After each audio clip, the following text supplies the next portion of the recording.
احوال ہم نے آپ کو بتائے اور کچھ کے نہیں بتائے.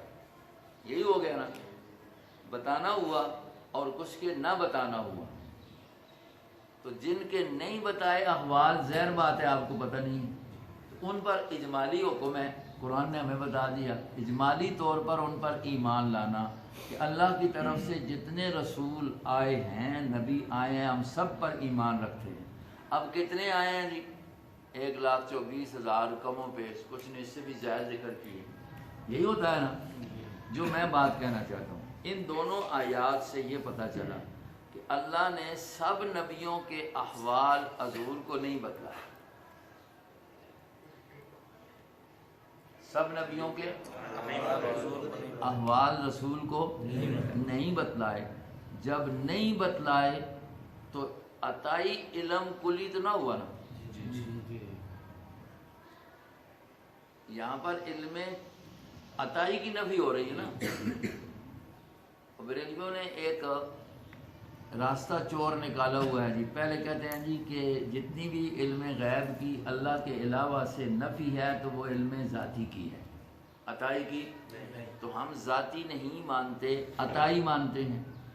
پھر عطائی کے بارے میں بات آ جاتی ہے تو کہتے ہیں کہ ہم علم عطائی ما کان و ما, دبی الفاظ میں مولوی احمد رضا خان صاحب نے لکھ دیا تھا وہ عطائی بھی جزئی مانتے ہیں. لیکن میں نے پہلے بھی بتایا کہ جزئی پتہ نہیں کتنی بڑی ہے ان کی, تو اس میں علم ما کان و ما یکون کوئی چیز نکلی ہوئی نہیں ہے. تو اب علم عطائی کی تو یہاں نفی ہو رہی ہے, علم عطائی کلی کی تو کہ سارے واقعات و حالات اللہ نے بتائے, عطا نہیں کیے. عطا ذالک من انباء الغیب, یہ غیب کی بعض خبروں سے ہے. من تبعیضیہ ہے.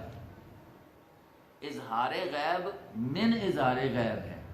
اسی طریقے سے اطلاع غیب من اطلاع غیب ہے, یعنی کلی طور پر. تو یہ اس پر خاص موجود ہے. یا کہو کہ اللہ ٹھیک نہیں کہہ رہے کہ ہم نے سب کچھ بتا دیا.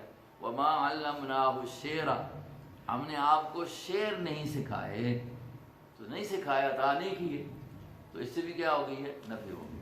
تو یہاں پر وَرُسُلًا قَدْ قَصَصْنَاهُمْ عَلَيْكَ مِنْ قَبْلُ وَرُسُلًا لَمْ نَقْصُصْهُمْ عَلَيْكَ وَكَلَّمَ اللَّهُ مُوسَىٰ